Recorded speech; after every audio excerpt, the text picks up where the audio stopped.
Dans le cadre de notre Assemblée Générale, on vous remercie d'être si nombreux. Ceux qui ont raté peut-être le début de cette AG, moi je tiens quand même à remercier aussi toute l'équipe de l'ARDEPA, leur engagement. Je pense que tout à l'heure j'ai senti une stupéfaction quand vous avez vu les chiffres. L'amphithéâtre s'est manifesté.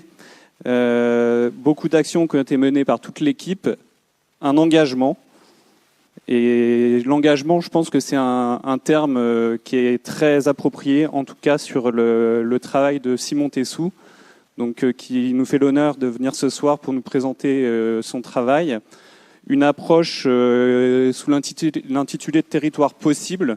Territoire possible, pour nous, c'est aussi l'architecture en dialogue. Ça résonne avec les actions menées, notamment en ces périodes d'élections aussi, le rapport de l'architecture, le rapport avec nos élus, les communes, les territoires ruraux. Et je pense que l'engagement, c'est vraiment un des sujets majeurs aussi de votre travail, de ce que vous pratiquez depuis maintenant de nombreuses années sur un territoire rural, un territoire qui est souvent déconnecté des métropoles, qui est parfois un peu le parent pauvre, qui pourtant représente une grande partie de 80% du territoire national. Et c'est un tiers de la population aussi qui est concernée par ces sujets.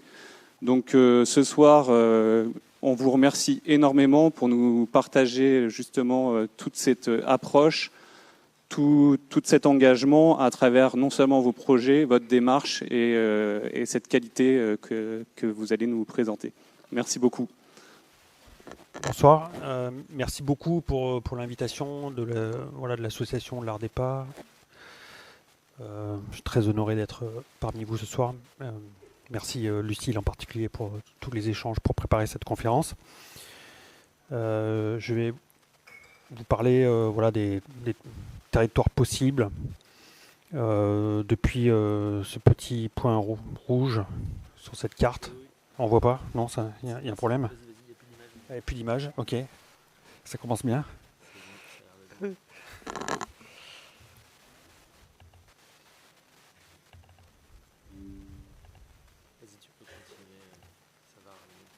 Ok. Voilà, donc ça c'est un petit point rouge qui représente le Rouget, qui est en fait l'espace depuis lequel je travaille au quotidien, qui est un petit bourg de 1000 habitants dans le Cantal, au sud-ouest d'Aurillac et des Monts du Cantal, que vous devinez en haut de l'image là à droite.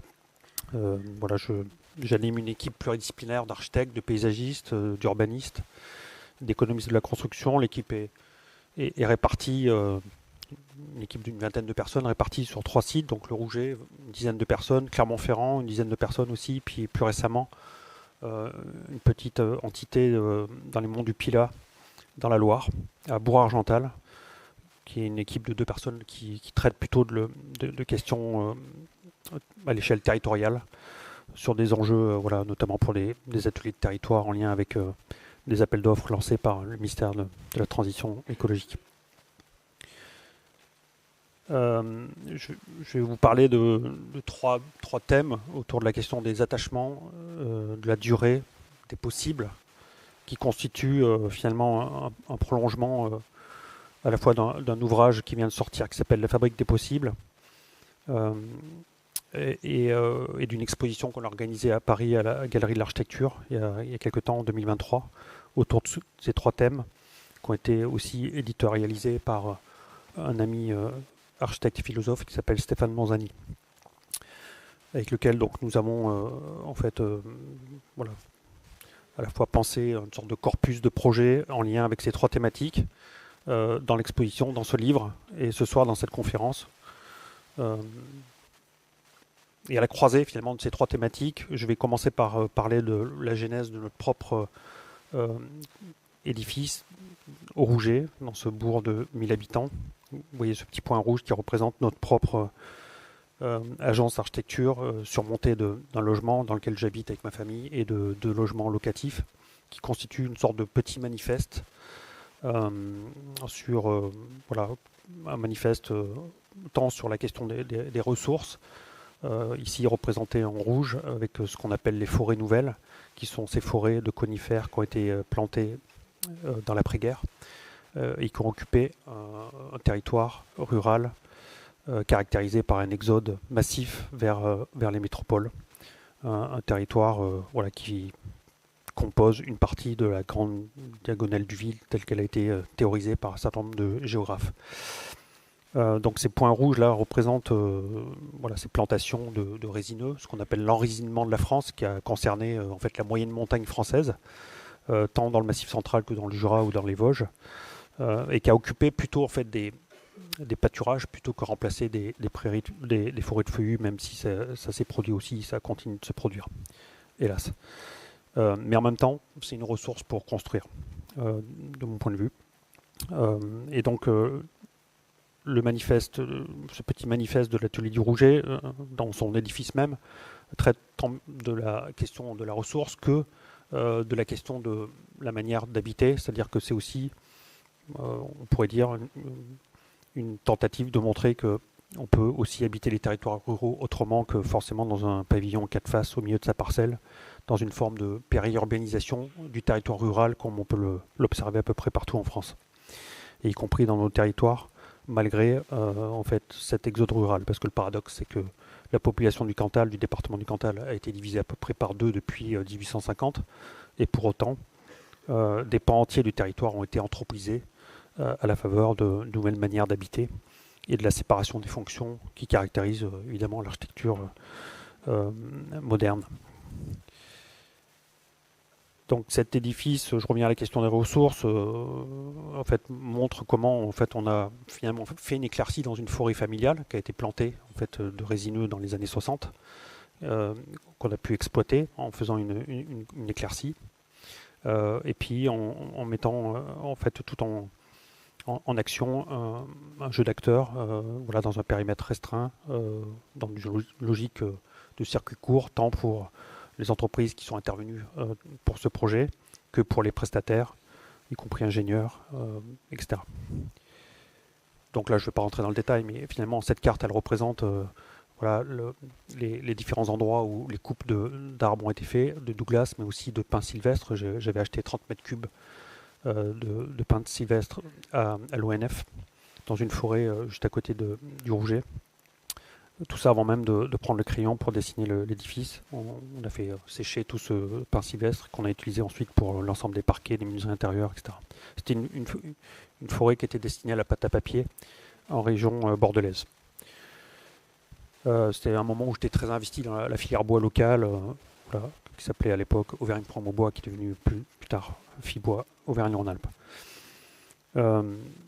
Ainsi de suite. Voilà, je ne vais pas tout détailler, mais on a aussi acheté des carrelets de mélèze produits plutôt dans le livre de Forez. On a travaillé avec les scieurs locaux, avec un lamelliste aussi à Jean d'Aveyron dans le Héron. Voilà. Le Rouget étant à l'articulation de 3 grandes régions, la région Auvergne-Rhône-Alpes, l'Occitanie et la Nouvelle-Aquitaine. Tout ça dans un périmètre très restreint. Donc l'édifice, il fait l'hypothèse suivante, c'est que en fait, on peut essayer d'inverser la proportion entre finalement matériaux minéraux, en fait masse minérale, et en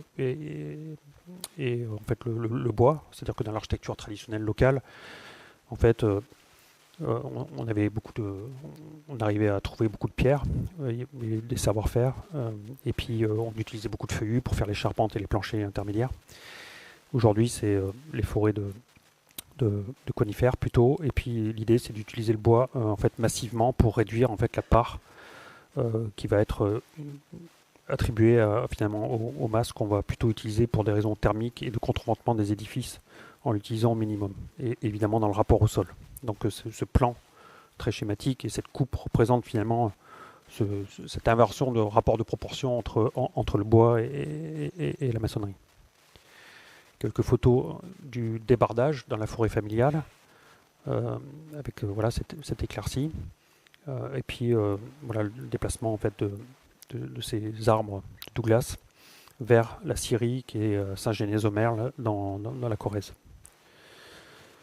quelques photos de cet édifice, voilà, qui racontent aussi notre manière d'habiter et dont l'architecture raconte aussi finalement les enjeux du XXIe siècle, hein, qui sont plus ceux du XIXe siècle ou ceux du XXIe siècle. C'est-à-dire, l'idée, c'est de montrer comment en fait, on peut occuper une dent creuse, reconnecter les fonctions aussi. Ça, c'est peut-être le troisième point du même petit manifeste que représente cet édifice. C'est-à-dire que ça permet de réinterroger finalement la manière à la fois de travailler et de vivre et de les combiner plutôt que de les séparer.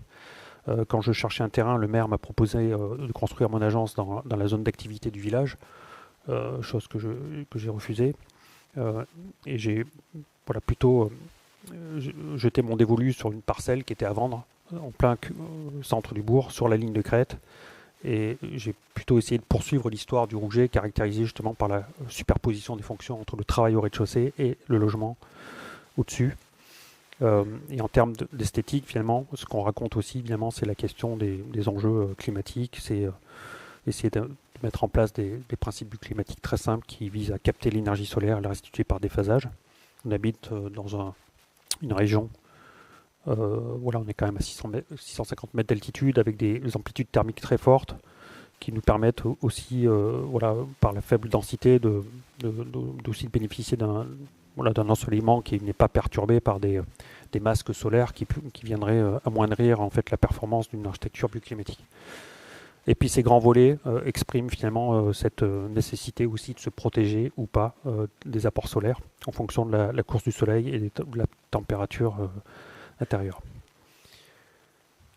Ça, c'est quelques photos qui montrent aussi un autre sujet qui est à la fois le rapport finalement à la rue, aux espaces publics, en fabriquant des interstices comme cela, enfin des manières de rentrer aussi dans l'immeuble par l'arrière, avec ces petites cours qui reproduisent un motif qu'on retrouve dans le paysage urbain du Rouget, qui est assez singulier parce que c'est un village très récent, qui a été construit à partir des années 1860 avec l'arrivée de la gare ferroviaire, et donc qui est plutôt en fait un bourg constitué d'objets autonomes et non pas d'une continuité de bâtis telle qu'on peut l'avoir dans des bourgs ou des villages ou encore des villes constituées. Donc là, c'est aussi la question de la hiérarchie des percements, avec des percements plus rares à l'est, à l'ouest et au nord, et qui sont plutôt là pour capter la présence du paysage. Ici, c'est juste une photo juste avant qu'on intègre les lieux qui montre comment finalement la matière caractérise l'architecture.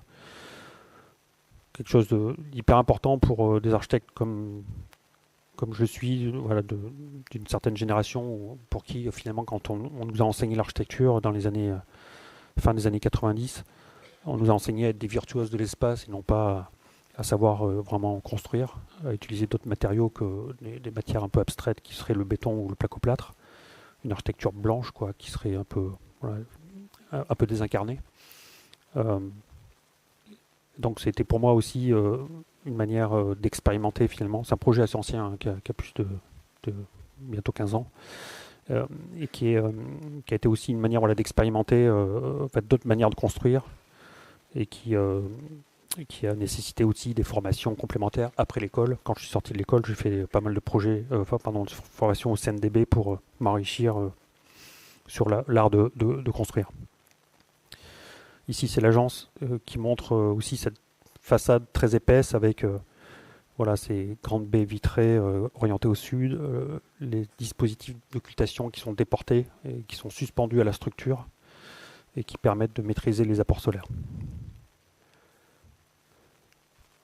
Bon, ici, quelques photos du rez-de-chaussée de l'agence. Ici, une photo d'un détail qui montre comment, encore une fois, la matière caractérise l'architecture tant par sa structure que par les menuiseries, que par le mobilier.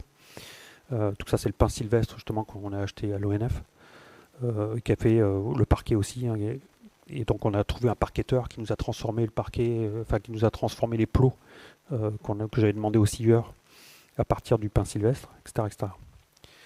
Et puis la question du soleil, comme je disais, est une deuxième ressource du projet, au-delà de la question du bois, et qui aussi interroge finalement tous les espaces intermédiaires, qui constituent peut-être aujourd'hui le sujet le plus intéressant de l'architecture contemporaine. C'est-à-dire finalement, on sait qu'on doit produire des volumes extrêmement performant, voilà, avec un bon coefficient de forme, compact. Et finalement, peut-être que ce qui est le plus intéressant, c'est aujourd'hui, c'est de fabriquer, d'imaginer que le désir d'architecture, le désir d'habiter aussi s'exprime par ces espaces intermédiaires entre intérieur et extérieur, dans une sorte d'enveloppe un peu épaisse, qui peuvent être aussi habités. Comme ici, cette double hauteur qui précède l'agence, ou cette loggia qui précède mon propre logement, et qui fabrique une sorte de milieu intermédiaire entre intérieur et extérieur, une sorte d'écotone, et qui renouvelle peut-être aussi la question de la relation entre intérieur et extérieur, c'est-à-dire qu'on n'est plus dans la fenêtre traditionnelle avec ces grandes embrasures qui seraient des percements dans une masse, ni la fenêtre en bandeau de la modernité, mais plutôt une sorte de lisière artificielle entre intérieur et extérieur qui prend plusieurs mètres, entre les poteaux de structure au premier plan que vous voyez, la façade rideau au second, encore un troisième plan qui serait incarné par les volets qui sont déportés. Et tout ça, ça fabrique une sorte de paysage, une interface entre intérieur et extérieur. Et ces photos montrent aussi finalement la qualité de la lumière, la qualité et puis cette relation avec la matière qui finalement exprime aussi ce plaisir d'habiter, en tout cas tel que moi je le ressens avec ma famille, en étant aussi acteur finalement du confort thermique de ces logements, puisque rien n'est auto-baptisé, puisque je suis plutôt adepte de la question du low-tech. Donc j'agis moi-même, nous agissons nous-mêmes, à l'agence, mais aussi chez nous, pour maîtriser en fait la qualité thermique que nous souhaitons par l'action que nous portons sur la mobilité des volets à l'extérieur, mais aussi ces grands ces grands rideaux en laine qui permettent de couper aussi la sensation de parois froides à la nuit tombée en période hivernale notamment. Ici, ce sont des photos au solstice d'hiver, donc le 21, c'est à peu près Noël, je ne sais plus quelle année, et qui montrent aussi que dès que le soleil sort, finalement, évidemment, on ne dépend plus de chauffage, puisque le rayon d'incidence est calculé de telle sorte, en calculant le rayon d'incidence, on arrive à faire rentrer le rayonnement solaire au plus profond de la construction, 6 à 8 mètres, et de bénéficier de tous ces apports solaires.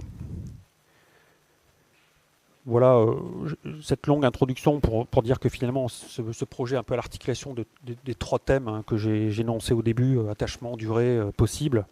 Donc attachement à un lieu, c'est-à-dire que finalement ma pratique, quelque part, elle est, on pourrait dire d'une certaine manière, assez anachronique avec le monde de vitesse dans lequel on vit, puisque j'ai décidé de me dédier à la pratique de l'architecture dans un bourg de 1000 habitants depuis 26 ans. Et je sais que tant que je serai en vie, je serai là à produire de l'architecture dans ce village.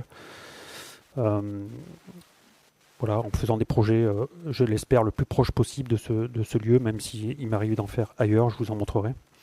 Mais j'ai plutôt cette volonté d'agir sur mon territoire le plus proche, mais dans ces territoires distendus avec des densités de population qui sont autour de 25 habitants au kilomètre carré.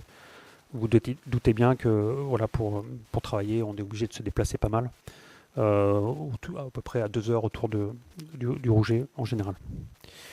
Donc je vais aborder maintenant le thème des attachements, en commençant par la question de l'appartenance, que je viens d'aborder, mais qui peut être aussi incarné par un autre projet, un tout petit projet ici dans une ferme dans la Corrèze.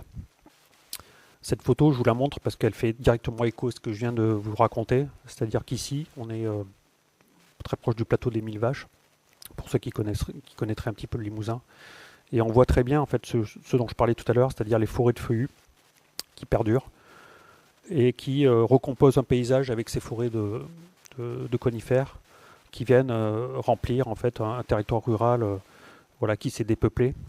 Et finalement, là où je suis intervenu pour cette ferme, c'était une des dernières fermes qui n'a pas été enrésinée, dont finalement les pâturages n'ont pas été transformés en forêt de résineux. Vous voyez le petit hameau ici, je ne sais pas si vous voyez la main, ça marche ça ouais. Où en fait on a intervenu pour un couple qui a décidé de quitter la métropole et de revenir en fait reprendre l'exploitation familiale. Donc lui a une formation de géographe, il a un master 2 en géographie, elle est paysagiste de formation. Ils ont décidé de de revenir ici s'installer, de reprendre la ferme avec une double activité, même triple activité, élevage de moutons et activité maraîchère, transformation des produits locaux, et puis aussi collecte des myrtilles sauvages qui en fait peuplent encore ces coteaux de cette ferme de la Corrèze. Le premier sujet, parce que finalement ça fait longtemps qu'on travaille pour ce couple de fil en aiguille. Le premier sujet, c'était de concevoir une petite habitation, puisqu'en fait l'ensemble du patrimoine ici en fait appartenait à d'autres membres de la famille sous la forme de maisons de vacances, des maisons saisonnières. Et donc ils étaient dépendants d'un oncle, voilà, à qui ils louaient une maison dans un inconfort thermique total, dans une vieille maison en granit non isolée.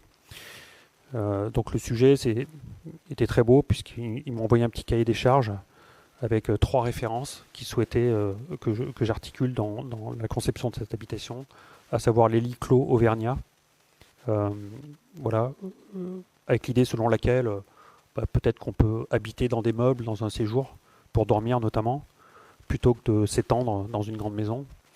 Il y avait aussi la référence de Charlotte Perriand, voilà, qui évoquait plutôt l'idée selon laquelle l'architecture pouvait articuler mobilier, design intérieur et architecture, tout ça dans une sorte d'œuvre un peu unique. Et puis la troisième référence était l'architecture japonaise traditionnelle. Donc la maison est très simple, elle va plutôt chercher à impacter les sols le moins possible avec un vide sanitaire. On prend le contre-pied finalement de l'architecture traditionnelle en granit, et on va plutôt chercher à imaginer que cette maison elle pourrait être presque déconstruite et ne laisser aucune trace dans le paysage, avec l'idée selon laquelle aussi la maison surélève un petit peu du sol, en référence à l'architecture japonaise, avec un seul mur masse au milieu qui va jouer un rôle thermique important pour aussi contrebalancer la faiblesse de l'inertie de la construction bois. Il y a aussi tout un travail sur la charpente qui vise à faire superposer 3 couches d'éléments de structure dans une sorte de clin d'œil à l'architecture traditionnelle asiatique, avec aussi ce motif de véranda surélevé du sol qui permet aussi de répondre à des enjeux climatiques dans ce territoire assez élevé en altitude, puisqu'on est ici à peu près 850 mètres d'altitude. Donc la maison est très ramassée, elle fait c'est une petite maison, hein, voilà, avec une sorte de continuum spatial horizontal, avec des chambres qui font 4 mètres carrés, qui sont plutôt des meubles pour les enfants. Le postulat de base de cette famille, c'est de dire de toute façon les enfants à 18 ans ils partiront, ils quitteront le territoire pour aller dans une métropole à minima pour faire des études. Ils reviendront certainement pas, comme la plupart des jeunes de ce territoire. Et donc à quoi bon faire une maison de 160 mètres carrés pour une famille de 5, alors que quand les enfants auront 18 ans, en fait nous ne retrouverons qu'à 2 dans une maison. Donc là, c'est une maison qui reprend un peu les codes de l'architecture asiatique de manière très simple, hein, voilà, cette superposition de charpente. Il y avait aussi quelque chose de très intéressant, c'est qu'on a choisi ensemble la position de la maison dans la ferme, de telle sorte à ce qu'ils puissent aussi contrôler les allées et venues en fait, des personnes qui viennent de l'extérieur, maîtriser aussi, avoir une vision du troupeau de moutons qui a 1 kilomètre peut-être sur le coteau en face. Puisque finalement ce sont les seuls habitants à l'année dans ce petit hameau. Voilà cette photo qui montre aussi la relation entre intérieur et extérieur, avec l'idée selon laquelle aussi finalement l'aménagement au pied de l'habitation fabrique encore une fois une sorte d'interface riche entre l'espace chauffé et les grands paysages. Ici, c'est soit le salon, soit la chambre, en fonction du moment. Voilà, quand la nuit vient, on tire un rideau et on dort sur ces 4 tatamis. Et en journée, ça devient une extension du séjour.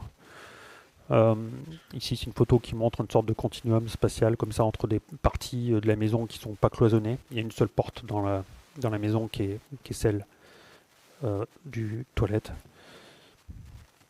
Et ici, c'est un poêle qui permet, un poêle unique qui permet de chauffer l'ensemble de la maison avec ce mur masse qui n'a pas de rôle structurel, mais qui vise simplement à stocker l'énergie et de la restituer par déphasage.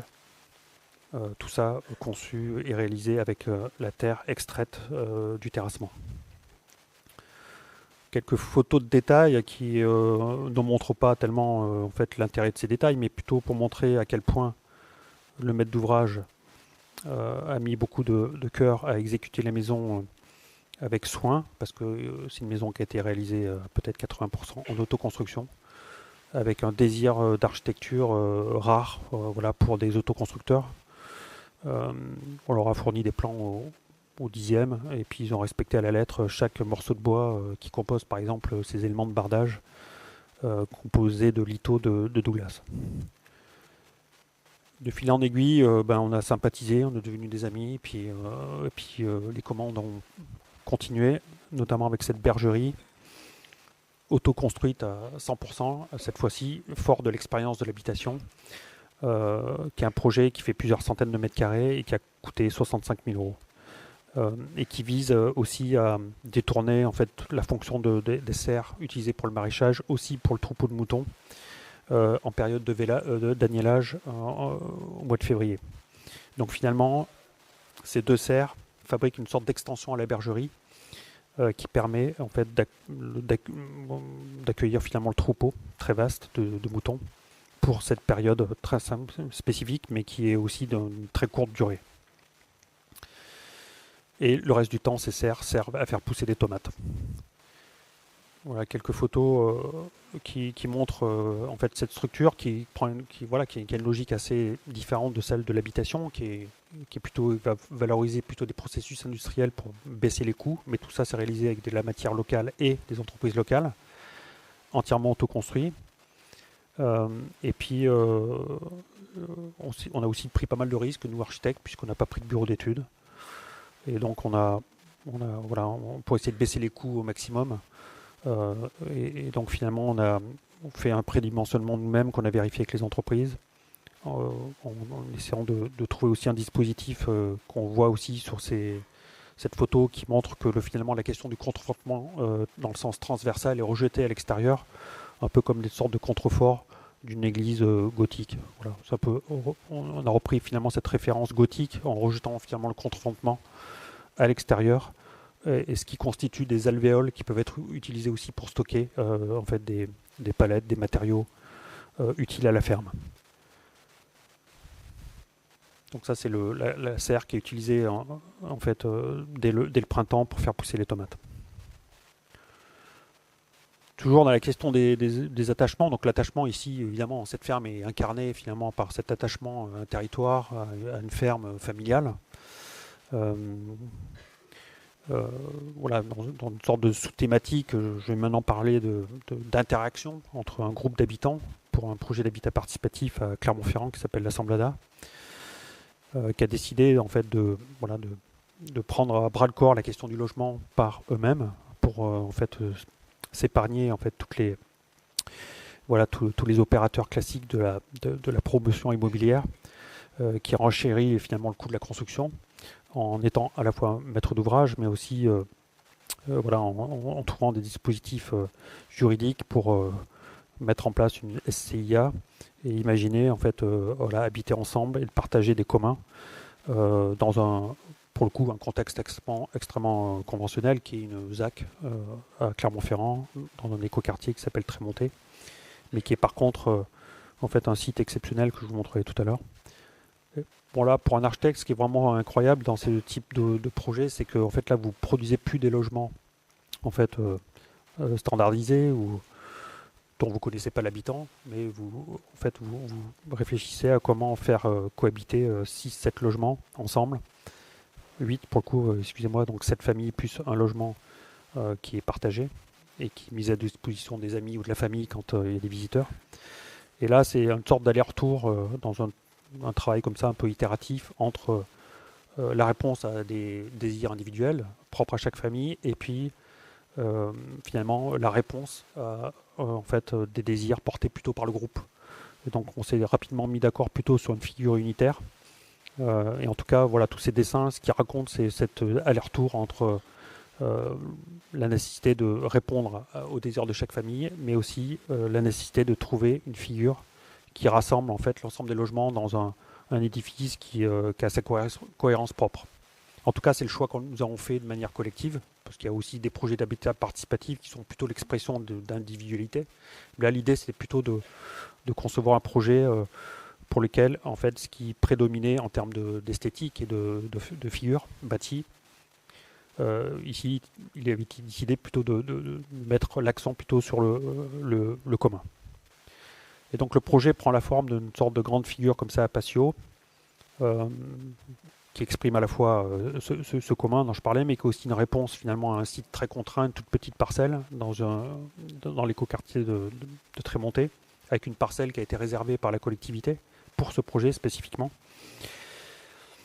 Et une autre contrainte, c'est que le site est très en pente et qu'on rentre par le haut du site. Et donc finalement, le projet agit un peu comme un iceberg. On rentre par le haut et on découvre le projet en descendant dans le patio qui lui-même distribue les logements. Avec cette grande loggia des logements supérieurs qui fabrique une sorte à la fois aussi une coursive, mais qui sont plutôt ici des grands balcons pour les habitations les logements qui sont au niveau rue. Et puis en dessous, vous avez des duplex descendants qui permettent de retrouver le sol et le jardin au sud.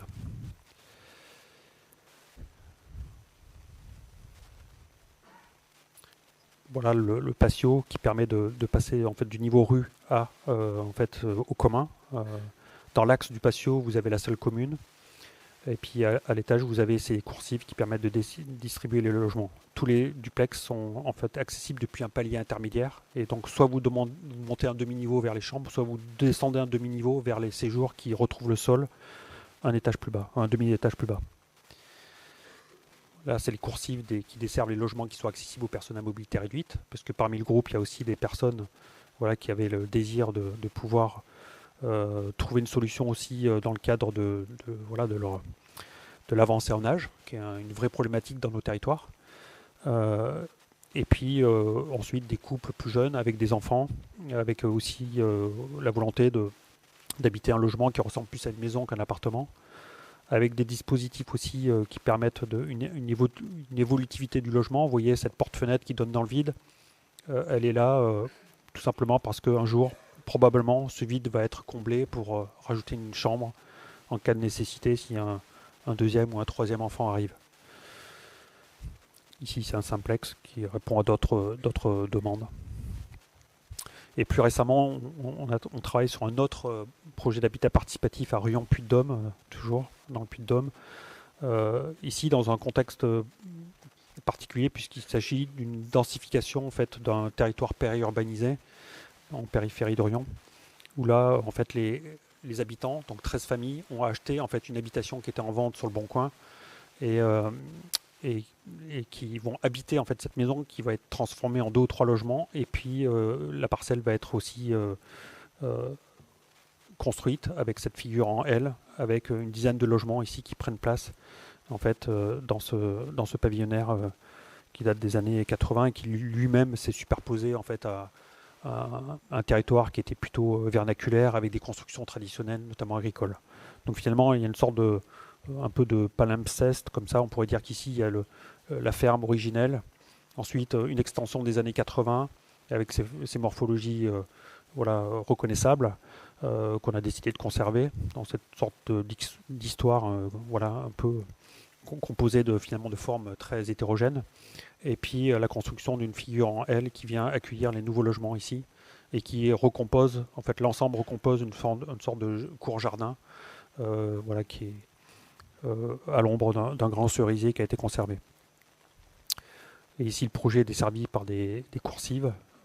C'est aussi l'avantage de ce type de commande, c'est que on est directement en relation avec des familles, non plus avec un maître d'ouvrage qui croit savoir ce que les habitants pourraient désirer.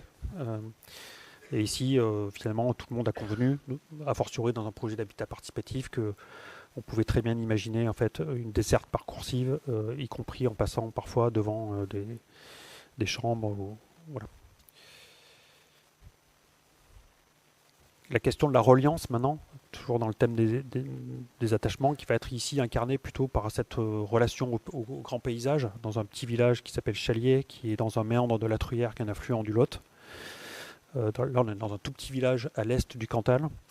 Et là, en fait, les élus, c'est un projet très ancien, qui a presque 20 ans maintenant, qui est un projet qui était très intéressant, parce que les élus, en fait, devaient reprendre l'ensemble des réseaux, donc EP, EU, donc eau usée, eau potable, voilà, et finalement ils sont inscrits dans un programme qui les a aussi encouragés à requalifier l'ensemble des espaces publics de ce village-rue sans épaisseur, qui se termine en cul-de-sac.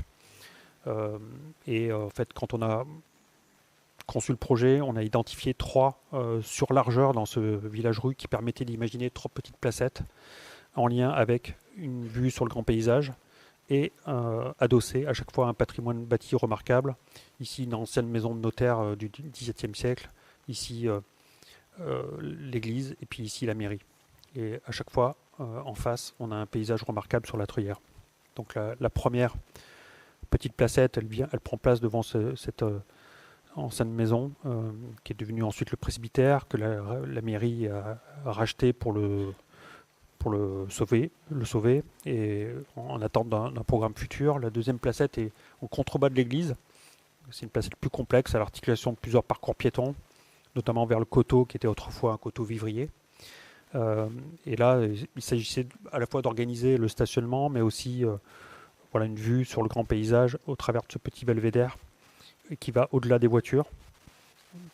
Et une troisième placette qui prend place devant la mairie, et qui permet aussi en fait, à l'agriculteur du coin d'accéder à sa parcelle par cette rampe en gneiss, qui est la matière locale et dont on a trouvé une carrière capable de nous fournir dans le Massif central.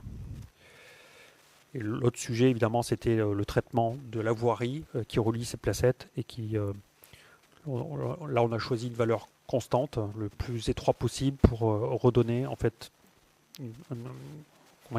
davantage de place à ces frontages qui précèdent les logements, lesquels sont dépourvus de jardins en relation directe, puisque l'ensemble des potagers étaient sur le coteau en contrebas. Donc c'est aussi ces dispositifs qui permettent de, en fait, nous l'espérons, faire aussi muter ce patrimoine dans les décennies qui viennent.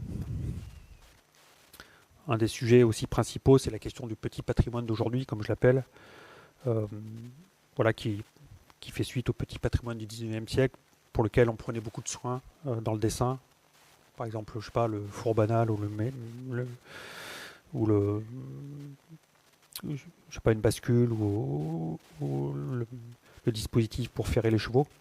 Ici, c'est-à-dire au XIXe siècle, c'était, voilà, quand on dessinait un lavoir, c'était pour rendre des services à la population. Aujourd'hui, les services rendus à la population tournent autour de la question du tri sélectif, des poubelles, l'éclairage public, la signalétique, etc., etc. Et donc, en fait, de mon point de vue, il faut prendre soin de dessiner tous ces objets qui caractérisent aussi finalement l'architecture. Ça peut être aussi une manière de réhabiliter du patrimoine bâti existant, comme cette ancienne bascule qui est devenue en fait une poubelle, un site pour collecter les poubelles, les déchets ménagers, et ce qui aussi nous permet d'imaginer réintroduire des savoir-faire locaux qui tendent à se perdre, comme ici cette couverture en schiste avec son fêtage caractéristique.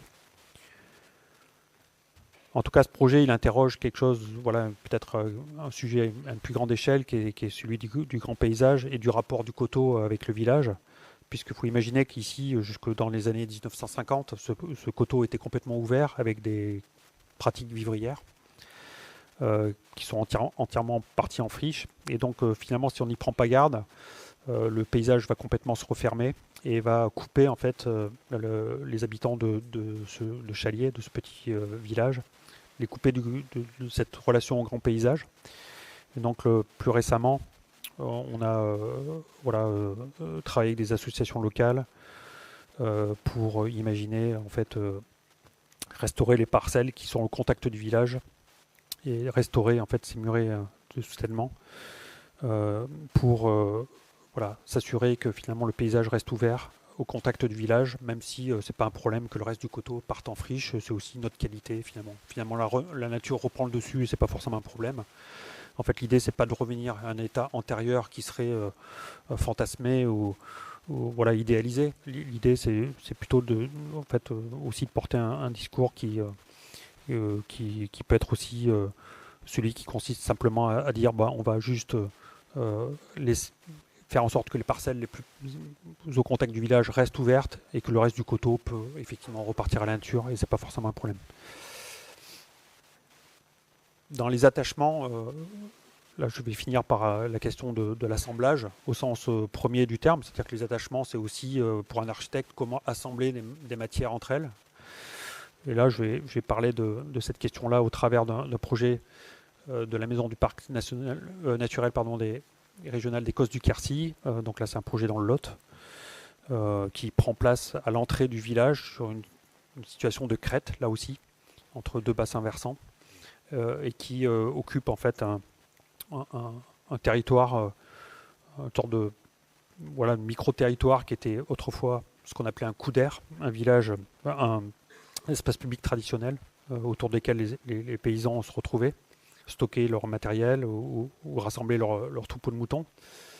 Ça a été ensuite transformé à partir des années 60 en une sorte de territoire de loisirs avec une piscine ici et puis un grand camping qui a périclité et qui a permis aujourd'hui d'imaginer sa transformation avec cette maison du parc naturel des Cosses du Quercy qui fait appel à deux références principales, l'architecture quercinoise qui elle-même fait référence, qui a beaucoup de relations avec l'architecture auvergnate, avec ses charpentes caractéristiques et ses coyots, c'est-à-dire ses ruptures de pente en bas de toiture. Et puis tout ça croisé avec une autre référence qui est l'architecture traditionnelle asiatique, ici chinoise en l'occurrence.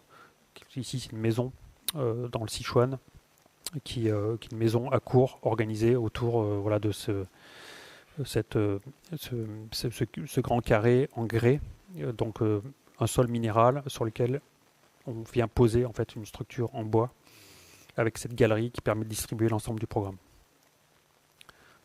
Donc le projet articule un peu ces deux références avec l'idée selon laquelle finalement cette ferme quercinoise pourrait se déformer et puis accueillir un ou deux patios qui font référence à l'architecture vernaculaire asiatique plutôt, et qui vont aussi résoudre des questions de climat, puisque ça permet de créer deux îlots de fraîcheur, et ça permet aussi de travailler sur des volumes de faible épaisseur, et qui permet de ventiler naturellement l'ensemble de la construction. Donc vous avez ces sortes d'agrafes comme ça qui sont en matière minérale et qui viennent en fait enfermer des volumes un peu comme si on avait deux longères comme ça en bois et qui sont reliés par un volume de jonction ici, enfin 3 volumes de jonction et qui donnent place à 2 cours intérieurs. Donc ça c'est une photo en perception lointaine qui reprend un peu les codes de l'architecture quercinoise mais dans une sorte de logique contemporaine. En tout cas moi ce qui m'intéresse c'est que quelque part finalement la silhouette fait écho à l'architecture vernaculaire et pour autant dès lors qu'on s'approche, on comprend très bien que c'est une architecture contemporaine qui n'a pas pour but de reproduire exactement, on va dire, des modèles historiques dans une sorte de trajectoire comme ça un peu historiciste. C'est pas le sujet. Mais en même temps, je trouve c'est aussi une manière de se relier à son territoire, de repartir finalement de formes archétypales qu'on peut retrouver dans la région. Ça n'empêche pas de les croiser avec des références exogènes. Donc ici vous avez ce petit platelage surélevé et puis la question finalement du décor en architecture est associée ici à la question de la structure avec ces nez d'entrée qui sont découpés à la manière d'une architecture asiatique ou orientale. En tout cas on voit ça aussi dans tous les paysages vénitiens, dans l'architecture on va dire orientale. Et ici, évidemment, l'eau n'est pas collectée et devient un spectacle, puisqu'elle est plutôt collectée au sol et finit éventuellement dans une grande cuve qui permet d'alimenter les sanitaires. Mais l'idée, c'est aussi de montrer l'eau qui dévale de la pente plutôt que de la canaliser tout de suite dans des tuyaux. Et ces deux cours remplissent la même fonction, Ça permet aussi d'aller se mettre à l'abri du soleil, de fumer sa clope ou de manger son déjeuner. Et l'eau tombe directement dans cette cour qui sont abondamment plantées.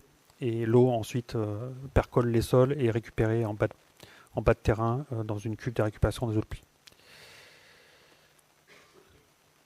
Voilà ce que je vous ai dit tout à l'heure, c'est des volumes extrêmement étroits qui permettent en fait aussi ces ventilations croisées d'une façade à l'autre.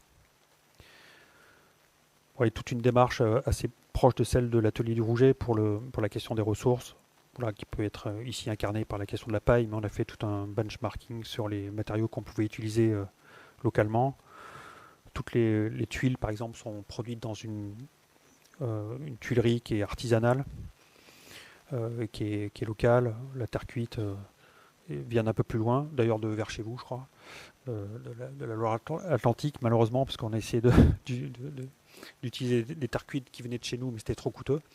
Bon, ça reste pas si loin, même si c'est évidemment plus loin que la petite tuilerie locale. Mais, et puis la paille, voilà, est produite par un agriculteur du coin.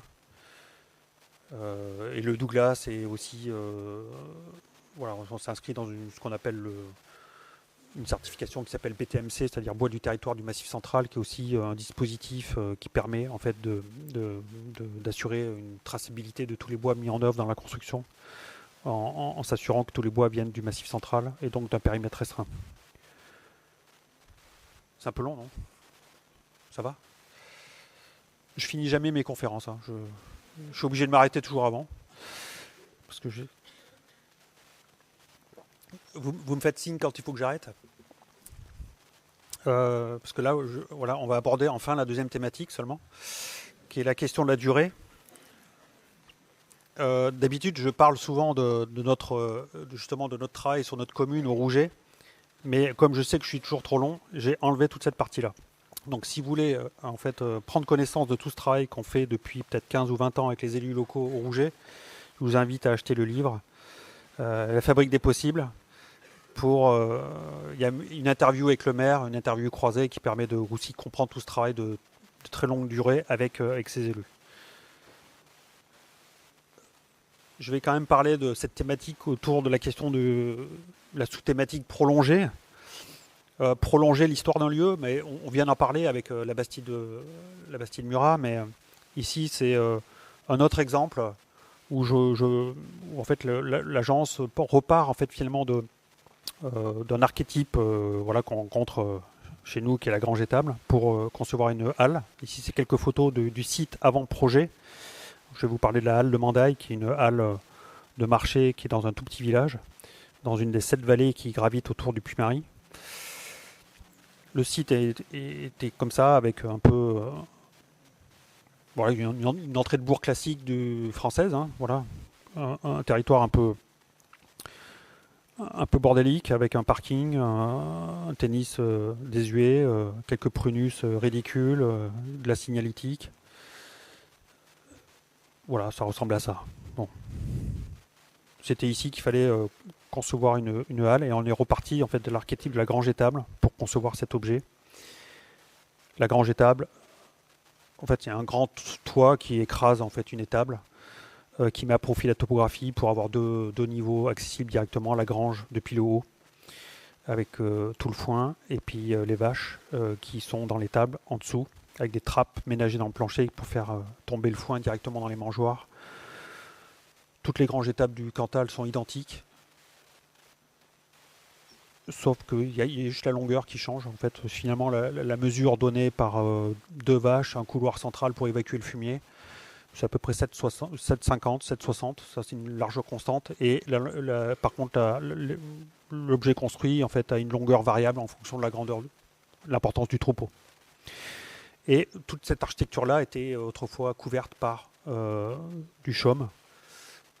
Et en fait, à partir des années 50, le chaume a été déposé et remplacé par des tôles en acier galvanisé qui ont fini par rouiller et fabriquer ces paysages caractéristiques aujourd'hui, que moi j'aime beaucoup personnellement, qui sont ces tôles voilà, qui sont aujourd'hui complètement corrodées et qui vibrent avec finalement l'esthétique de ces paysages automnales avec voilà, les hêtres qui prennent cette même couleur et toutes les fougères aussi des coteaux qui prennent cette couleur rouille. Donc ça c'est la grange étable traditionnelle, hein, avec une charpente très particulière qui est ce qu'on appelle chez nous la charpente à couple, qui est en fait la répétition de la même ferme à peu près tous les 80 cm d'anthrax, voire moins. C'est ce qu'on appelle une charpente non hiérarchisée, c'est-à-dire qu'il n'y a pas de panne et de chevron, c'est-à-dire que la volige en fait enjambe directement, va de chaque arbre à l'étrier à chaque arbre à l'étrier avec l'entrée retroussée. C'est une sorte de figure un peu comme ça de coque de bateau inversée. Et on est reparti finalement de cette charpente-là, sauf qu'on a supprimé les murs gouttereaux pour ouvrir en fait la halle sur les côtés. Les murs gouttereaux étant les grands murs, hein, qui accueillent d'habitude la gouttière, sauf qu'il n'y a pas de gouttière dans cette architecture vernaculaire. Et donc finalement, la halle reprend tous ces codes avec une grande toiture ici en acier corten qui a rouillé, et puis finalement l'épaisseur des murs est incarnée par ces volets qui permettent de refermer la halle, et puis la pierre volcanique est remplacée ici par du béton teinté dans la masse, et la charpente voilà, qui au 19e siècle était en frêne ou en chêne est ici en Douglas parce que c'est la ressource en fait, la plus directement accessible aujourd'hui avec ces forêts nouvelles qui arrivent à maturité. Et finalement, l'épaisseur des murs gouttereaux est ici incarnée par ces volets. C'est une sorte de fantôme des murs gouttereaux qui apparaissent sous la forme de ces volets. Voilà, avec une sorte d'ordre comme ça aussi, la maçonnerie, le métal soumis aux intempéries, et puis le bois qui est plutôt protégé dans un territoire voilà, qui est soumis à voilà, un climat quand même très rude. Alors ce qui était vraiment intéressant dans cette commande-là, c'est que en fait, il y avait aussi des espaces publics à traiter, et on a convaincu les élus locaux de ne pas faire le grand parking qui était demandé au programme à l'entrée du village en lien avec la halle, mais plutôt de valoriser un délaissé routier qui est en amont du village à peu près 1 km. Parce que finalement ce délaissé il permettait d'accueillir tous les touristes et qu'il n'y avait pas besoin de créer de grand parking. Par contre, en fait, la position de ce parking nécessitait, de ce parking déjà présent finalement, nécessitait la création d'une passerelle pour enjamber la Jordanne, et de se retrouver de l'autre côté en fait, sur un petit chemin qui permettait de nous ramener au village sans emprunter la route départementale qui est caractérisée par un rétrécissement assez dangereux pour les piétons.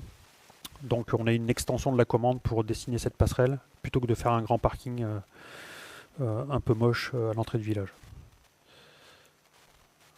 La question de la maintenance maintenant, voilà, qui est aussi une autre manière de considérer la durée, parce que pour faire durer l'architecture, il faut aussi la maintenir. Il faut aussi imaginer la transformation du patrimoine bâti existant, qui est quand même le gros sujet aujourd'hui. Le sujet principal, voire devient peut-être petit à petit l'unique sujet de l'architecture, on pourrait dire, d'une certaine manière.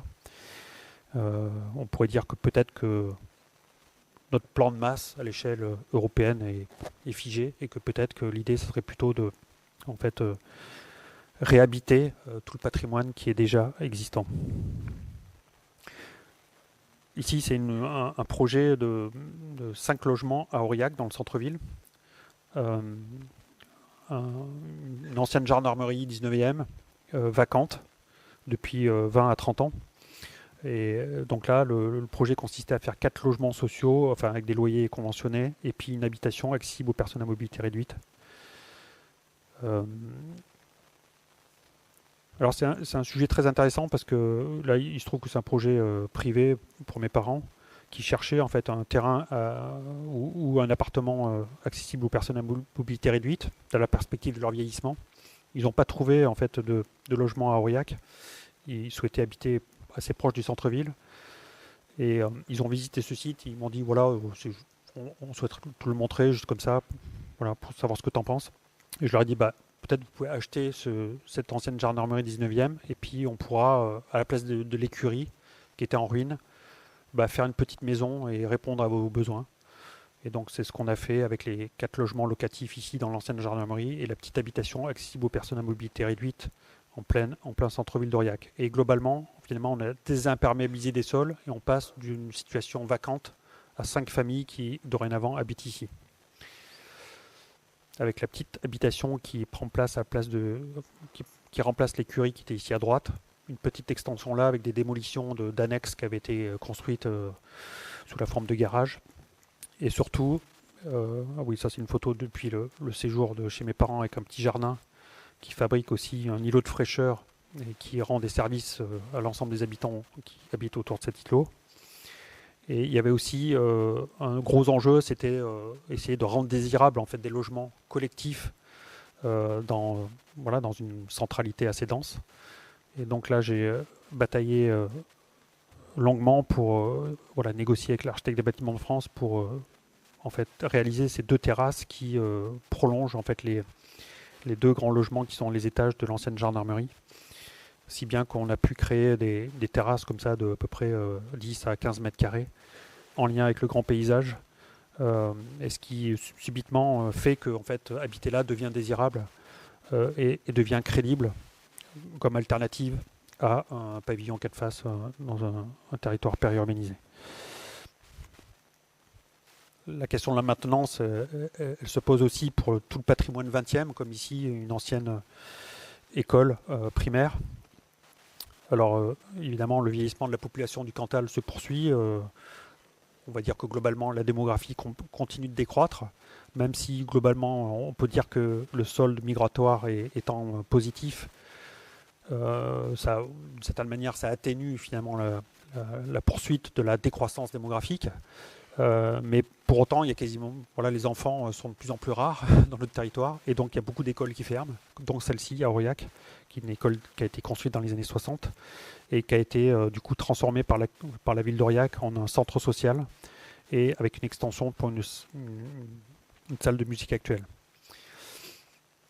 Là, c'est un sujet hyper intéressant parce que c'est un patrimoine 20e avec très rationnel. C'est un patrimoine qui est souvent mal aimé et pourtant il offre en fait beaucoup d'opportunités de transformation parce que comme il est rationnel justement, il n'y a pas de gesticulation formelle telle qu'on peut l'observer dans le patrimoine peut-être années 80 ou 90 qui va être très compliqué en fait à transformer. Là finalement c'est une architecture tramée et donc finalement en fait on peut aussi recomposer toutes les façades en tenant compte de logique climatique et de questions d'usage. Donc dans cette ancienne école qu'il fallait éclairer naturellement de manière assez homogène, on a pu refermer certaines façades, les plus exposées à l'est et à l'ouest notamment, mais qui généraient un inconfort thermique, et à d'autres endroits réouvrir en fait cette architecture tramée, constituée d'une ossature en béton avec des remplissages en briques. Donc c'était très simple d'imaginer finalement agir sur ces façades. Ça permet aussi de retrouver une relation au sol, par exemple, qui faisait défaut dans l'école. Pour le futur programme du centre social. Isolation thermique par l'extérieur, je passe assez vite, avec des éléments préfabriqués en atelier, livrés sur place. Avec encore une fois du Douglas issu du territoire. Une isolation en fibre de bois, aussi bien dans les panneaux en bois préfabriqués que pour les parties qui sont isolées par l'extérieur sur les maçonneries courantes comme ici. Donc là, c'est un enduit à la chaux de Saint-Astier, qui est un gisement du Massif central aussi, qui vient recouvrir une fibre de bois.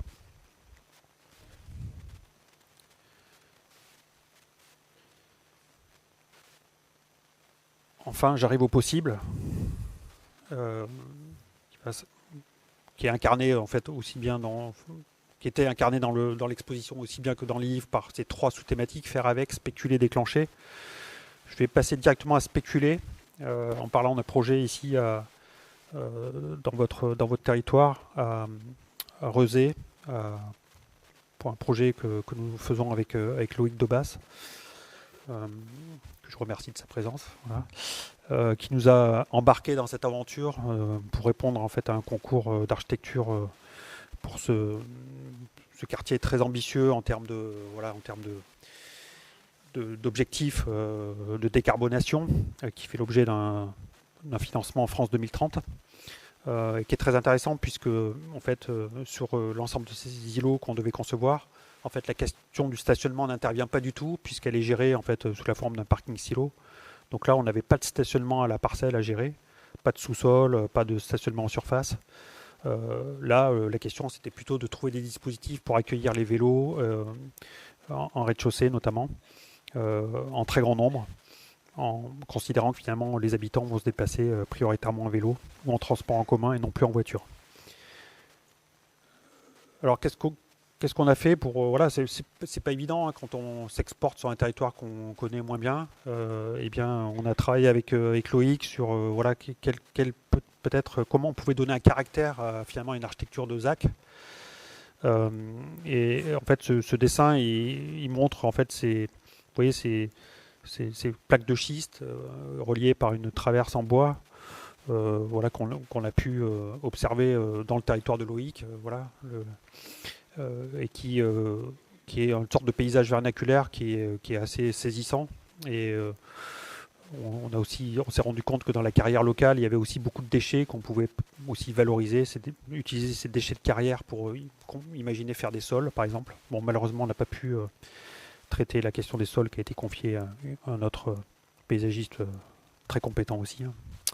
Mais du coup, on n'a pas pu explorer cette idée d'utiliser les déchets de carrière, mais la question finalement des gisements potentiels voilà, nous a animés pendant toute la conception du projet et perdure aujourd'hui, notamment autour de la question de ressources en bois, de la pierre bleue donc issue de la carrière de Nozay, des questions aussi d'isolation biosourcée, de paille hachée qui va être utilisée dans les murs, dans les façades à ossature bois, parce que c'est une structure en poteau-poutre dalle béton et façade à ossature bois, avec du coup la paille dans les caissons des murs à ossature bois, une contre-isolation biofibre trio issue d'un territoire assez proche, ici en Vendée.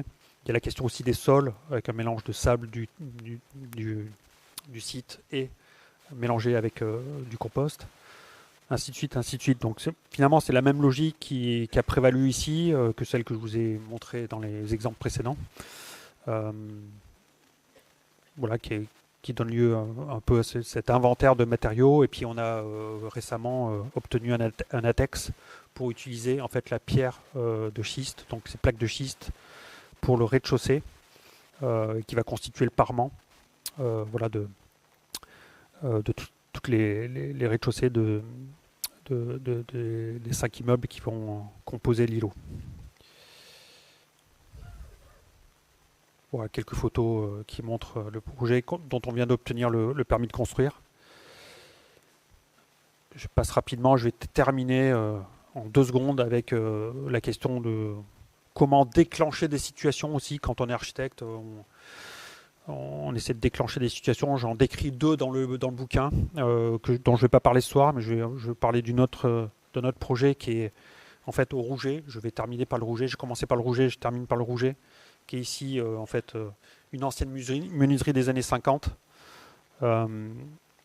Et là, en fait, on a décidé de nous-mêmes porter la question en fait, de la transformation d'un patrimoine bâti existant autour de la création de 4 à 8 logements dans 2 bâtiments qui datent des années 50 et qui sont vacants depuis pas loin de 30 ans maintenant, en portant à la fois la question de la maîtrise d'ouvrage, mais en faisant le chantier nous-mêmes. Voilà. Avec une petite ESCI. Et donc c'est un projet globalement familial avec des amis et qui vise à réaliser nous-mêmes, on va dire 80-90% du chantier, avec des gros enjeux que je peux résumer à 3 sujets. C'est la question acoustique. Là on a une dalle en poutrelle et ourdie avec un plancher magnifique en chêne qu'on a soigneusement déposé, stocké, pour être entièrement remis sur un résilient pour voilà, éviter la transmission des bruits d'impact dans les structures et pour en fait rendre crédible l'idée d'habiter de manière collective dans un territoire rural qui n'en a pas l'habitude. Donc ça passe par en fait une vraie réponse aux questions acoustiques qui, d'une certaine manière, explique sans doute le désamour des Français vis-à-vis du logement collectif. Donc une véritable attention à cette question-là. Puis ces façades, voilà, qui sont pas forcément, c'est pas des documents très intéressants, mais qu'est-ce qui montre en fait ces cheminées qu'on va réutiliser pour imaginer en fait un système de ventilation naturelle plutôt que de mettre en place des VMC On va tenter des dispositifs qui permettent d'utiliser finalement cette batterie de poêle, de cheminée sur lequel étaient branchés des poêles pour imaginer en fait un système de ventilation entièrement passif. Merci de votre attention. Voilà.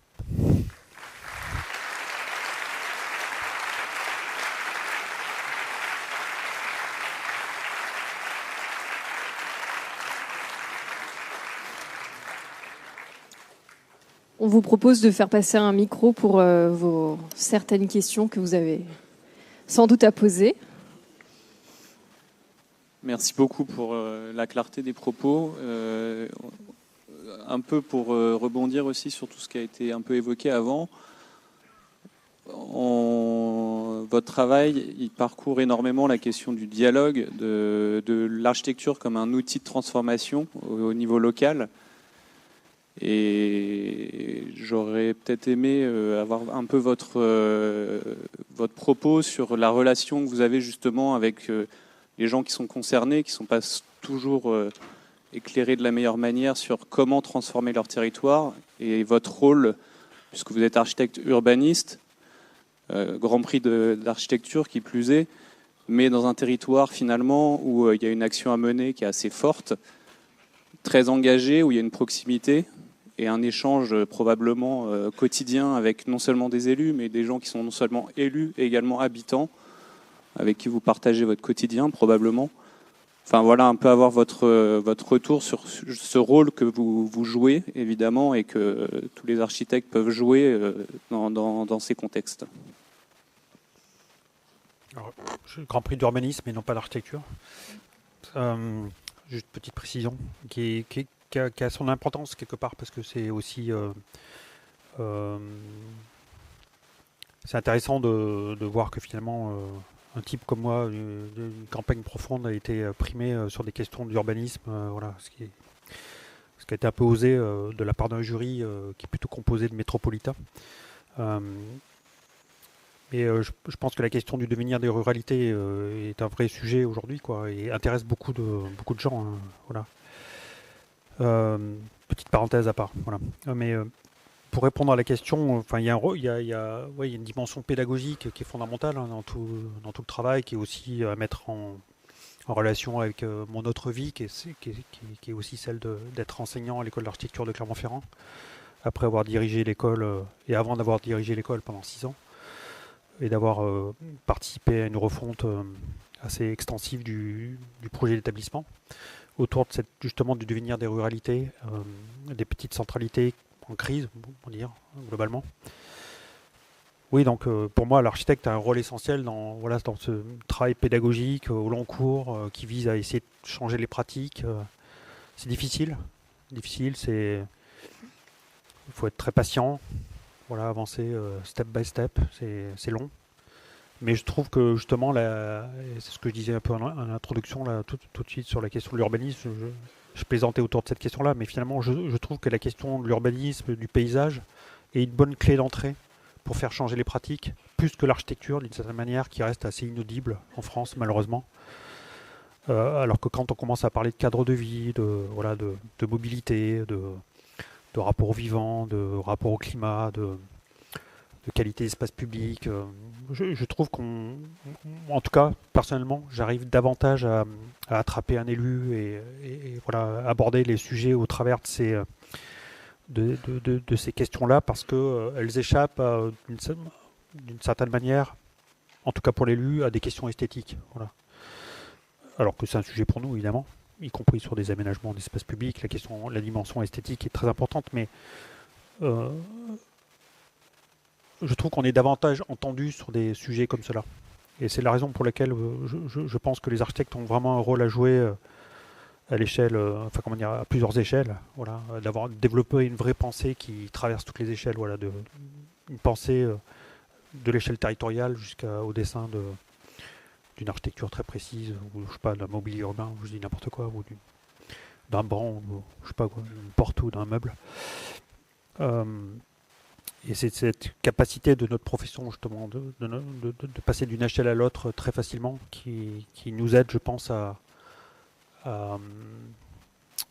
à jouer ce rôle pédagogique auprès des élus, des décideurs. En tout cas, moi, j'ai renoncé à parler d'architecture avec les élus. Voilà. Je parle de questions plutôt, même quand je parle d'un édifice, je vais plutôt parler du confort thermique, de sujets très techniques, volontairement, parce que comme ça, j'échappe à la question j'aime pas, qui est stérile. D'autres questions ? Je poursuis parce que, pardon. Ce qui est peut-être intéressant, Simon, c'est d'évoquer peut-être deux expériences dans les rapports aux élus. On parlait du projet de Pierre Millésile et une expérience douloureuse qui a été les échanges qu'on a pu avoir avec les élus de la ville de Rezé.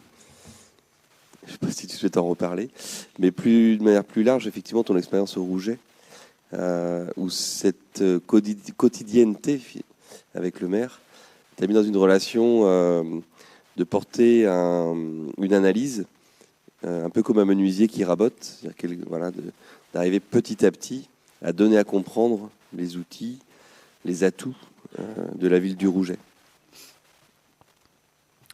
Je vois pas trop ce que tu veux que je dise sur Pierre Millésile, à part des sujets un peu qui fâchent. Je sais pas si c'est bien de parler de sujets qui... Non, on va pas parler de sujets qui fâchent. Donc je vais parler du Rouget plutôt. Non, parce que moi j'avais l'impression qu'à Nantes, en tout cas tout le processus du projet, pour moi c'était juste idyllique. C'était juste des conditions incroyables de projet, et puis il s'est passé un petit truc un peu désagréable, mais finalement tout s'est bien fini. Donc on n'en parle pas. Au Rouget, en fait, au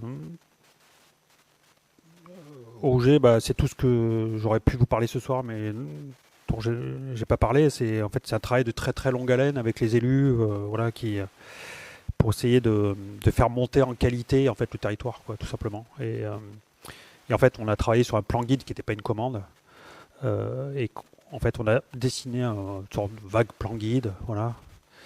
On s'est auto-saisi d'un sujet qu'on a proposé aux élus et qui est devenu un document de référence auquel les élus ne se réfèrent pas en termes de papier, mais en fait plutôt en termes de récit. En fait, c'est ça qui est intéressant, c'est que dans les territoires ruraux, finalement, on est beaucoup sur la culture orale. En fait, les choses se font dans une sorte d'immédiateté, dans une relation directe, en fait, qui est très intéressante, parce que ça permet de réellement bouger les lignes dès lors qu'on a une écoute d'un maire qu'il a fallu, on s'est apprivoisé mutuellement. Voilà. Lui, il s'est habitué à nous. Voilà. Bête un peu bizarre, puisqu'architectes, paysagistes, qui sont quand même disciplines qui sont quand même pas très, pas très bien appréhendées en fait dans les territoires ruraux. En fait, on représente aussi finalement des personnes qui ont fait des études, dont on se méfie. Voilà, c'est quelque chose de plus en plus vrai aujourd'hui. Hein. C'est-à-dire que globalement, toutes les professions intellectuelles aujourd'hui sont quand même un peu, sinon stigmatisées, au moins en fait, on s'interroge un peu sur le bien fondé de leurs pensées dans les territoires ruraux, qui se radicalisent aussi. Hein. Voilà, je pense qu'il ne faut pas se fermer faut pas se fermer les yeux. Hein. Mais par ce travail de très longue haleine, en fait, finalement, et au travers de la question du récit, finalement, on arrive à bouger les lignes vraiment. En tout cas, avec les élus de notre territoire, je trouve. Donc ça, c'est une chance, et ça permet de faire en sorte que chaque micro-action en fait, qui se passe sur la commune, en fait, s'agrège aux précédentes et aux futures pour finalement faire monter en qualité le territoire. Finalement, ce qui est intéressant, c'est pas tellement chaque petite opération qu'on fait, c'est plutôt en fait la somme de ces opérations qui commence à constituer en fait une sorte de une logique en tout cas, et puis aussi un changement d'usage qui est tangible, qui est réel. C'est-à-dire que on arrive vraiment à bouger les lignes. Voilà, sur des sujets comme les mobilités, par exemple. Voilà. C'est-à-dire qu'il y a encore 15 ans, en fait, il n'y avait aucun dispositif qui permettait, d'aller au bord du plan d'eau qui constitue le territoire de loisirs privilégié des habitants du Rouget, mais tout le monde se déplaçait en voiture pour y aller au plan d'eau, parce qu'en fait, rien n'était aménagé pour en fait se rendre au plan d'eau. Donc, vous imaginez la scène. après un repas un peu trop copieux le dimanche midi, vous prenez votre voiture, vous faites 500 mètres ou 1 km, vous allez autour du plan d'eau, vous faites tout le tour du plan d'eau et vous remontez dans votre voiture pour rentrer chez vous. Maintenant, on a un réseau de chemin qui permet d'aller jusqu'au plan d'eau et qui fait que après le repas copieux, on ne prend plus la voiture et on va directement à pied au plan d'eau. Et puis je peux vous dire que quand vous mettez en place un nouveau cheminement piéton, y compris dans un territoire qui aime bien les 4x4 et les SUV, vous n'avez pas besoin d'envoyer un mode opératoire aux habitants. Vous créez un nouveau chemin et le week-end d'après, tout le monde l'utilise. Donc ça, c'est formidable. Voilà, donc je prends juste l'exemple des mobilités, mais vous voyez par exemple aussi le rapport au vivant. Aussi, on a vraiment beaucoup travaillé sur ces sujets-là avec les élus. Ouais. Vous voyez, il y a par exemple 10 ans, les élus de notre territoire, de notre commune, étaient capables de remblayer un milieu humide ou de buser un ruisseau. Ça y est, ils ont compris que là, il fallait arrêter. En plus du fait que c'est illégal, quoi. Voilà. Bonjour. J'avais une question par rapport aux références que vous avez proposées. Donc c'était surtout pour les références de l'étranger, des références qui venaient du coup plutôt du Japon ou d'Asie de l'Est. Je voulais savoir du coup qu'est-ce qui vous intéressait dedans. Est-ce que c'est plutôt quelque chose d'esthétique ou culturel? Est-ce que vous pourriez un peu développer dessus et peut-être comment vous avez découvert ces références? Parce que je trouve que c'est quelque chose qui est souvent invoqué en architecture, les références du Japon, etc. Et je trouve ça peut-être intéressant si vous pouvez nous dire pourquoi du coup. Enfin, pour votre cas, quoi. Merci. Ouais, moi, la question de la référence est importante pour moi. Moi, j'adore voyager. Voilà, autant je suis pour la sédentarité des matières, autant je suis pour la mobilité des hommes, parce que sinon, on va tous finir avec un bulletin de vote RN. Donc, soyons sérieux et voilà. Continuons à voyager malgré tout, à rencontrer nos prochains avec des cultures autres que les nôtres, qui nous feront tous grandir. Et donc en architecture, c'est un peu pareil, quoi. C'est-à-dire que, en fait, on aime bien enfermer les gens dans des sortes de trajectoires comme ça, mais en fait, moi, je considère que je fais pas du néo-vernaculaire. En fait, moi, ce qui m'intéresse, c'est de croiser les références. Je suis extrêmement intéressé par l'architecture vernaculaire de mon territoire, mais pas que. Voilà, j'aime bien aussi me confronter à des altérités. Moi, c'est ce qui me motive dans la vie. Et du coup, ça a une incidence sur l'architecture que l'agence produit, je pense, en hybridant en fait des références qui peuvent être extrêmement différentes. J'ai eu la chance d'aller en Chine plusieurs fois, pas au Japon encore, mais les Chinois vont vous dire que de toute façon les Japonais ont copié sur les Chinois. Voilà, donc c'est déjà pas mal d'avoir vu des trucs en Chine. Ce qui me fascine dans l'architecture traditionnelle chinoise, j'ai eu la chance d'aller voir des maisons en fait qui ont plusieurs centaines d'années, qui sont en ruine bientôt, qui sont encore habitées par des centenaires, des personnes très très âgées, dans des paysages incroyables du Sichuan. Et en fait, ce qui est incroyable, c'est la question de la matérialité de ces architectures-là, avec la mise à plat, la création d'une plateforme comme ça en grès rouge dans un paysage avec une forte topographie. Donc j'aménage le sol déjà. Ensuite, j'élève une structure en bois. Et ensuite, je pense à la question du remplissage avec des tressages, des enduits, Et puis avec aussi une architecture qui fait cohabiter en fait des humains et des animaux.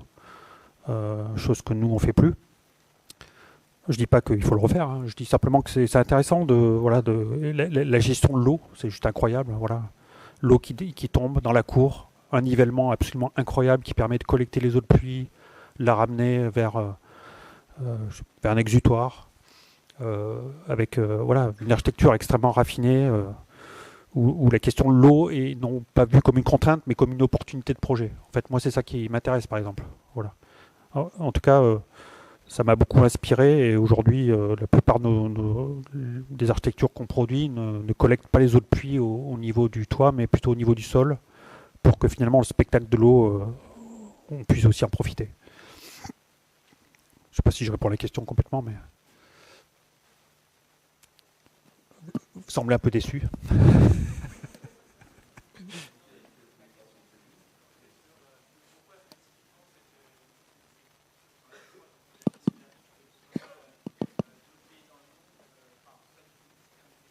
Non, bah.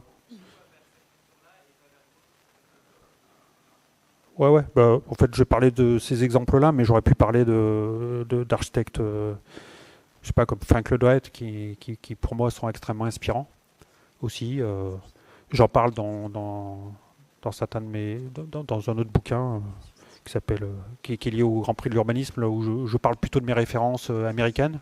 Je suis franco-américain, enfin pas franco-américain au sens, j'ai pas de passeport américain, mais ma mère est américaine, donc j'ai aussi beaucoup voyagé aux États-Unis et j'ai aussi beaucoup visité de projets de Frank Lloyd Wright, notamment, qui m'ont beaucoup inspiré.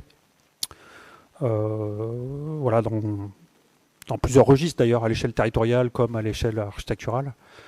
Aussi bien dans la logique constructive que dans aussi une pensée du territoire qui vise aussi à peut-être habiter autrement dans des habitations en pensant aussi la question des vivrières, etc. Mais oui, je peux en parler beaucoup. Hein. Il y a plein de références qui me passionnent. Voilà, et là, il se trouve que l'exemple de la Bastide Murat, en fait, je rentrais de Chine et voilà, j'étais fasciné par ça. Et du coup, j'ai un peu hybridé ça avec l'architecture quercinoise, quoi, qui elle-même hybride, en fait, a beaucoup de points communs avec l'architecture auvergnate traditionnelle. On va prendre encore une dernière question avant de passer à la dernière partie de notre soirée, où vous serez nombreux et nombreuses, peut-être pas autant que ce qu'on attendait, mais vous êtes les bienvenus pour nous rejoindre. Il faudra juste être modéré dans votre consommation de ce petit buffet qui nous attend de l'autre côté. Et n'hésitez pas, vous avez, je pense, tous et toutes assisté à la présentation de notre programme d'action que vous pouvez retrouver aussi en version papier de l'autre côté et de venir nous voir aussi au stand des adhésions. Donc je te laisse la parole pour cette dernière question. Merci. Bonsoir. Du coup, merci beaucoup pour votre présentation. Ce que j'ai beaucoup aimé, c'est votre rapport aux matériaux dans vos projets. Et je voulais savoir, c'est quoi votre processus de source des matériaux et comment vous travaillez de sorte à apporter le moins atteinte possible au paysage duquel, du coup, vous les puisez. Ouais, en fait, la question la question des matières, pour moi, elle est indissociable de la question constructive. J'ai un peu expliqué que, en fait, moi, quand je suis sorti de l'école, si vous voulez, en fait, on dessinait des projets, mais on savait pas trop comment, en fait, on allait les construire, en fait. Et j'ai vraiment ressenti le besoin de me former davantage pour essayer de comprendre l'art de construire, finalement. Et aujourd'hui, quand je commence un projet, en fait, je travaille à partir de figures très simples. Des petites figures qui, en fait, racontent déjà, en fait, la dimension constructive de l'édifice. Et finalement, cette question de matérialité, elle est directement reliée, en fait, à ça, quoi, finalement, à cette dimension constructive, quoi. Je suis incapable de commencer un projet sans penser tout de suite construction, en fait.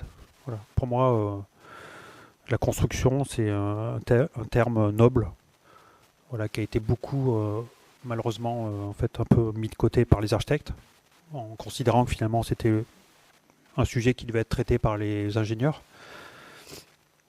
alors que moi, ça me passionne, quoi. Voilà. Je crois que je préfère parfois discuter avec des ingénieurs un peu inventifs que parfois certains architectes. Tant la question en fait structurelle m'intéresse. L'assemblage des matériaux, la manière d'assembler des choses. Et ça passe aussi par peut-être aussi une appétence pour comment dire, le travail manuel. Voilà. Je bricole énormément. Voilà, je fais beaucoup de travaux moi-même. Je sais pas, j'espère que j'ai répondu à la question, mais c'était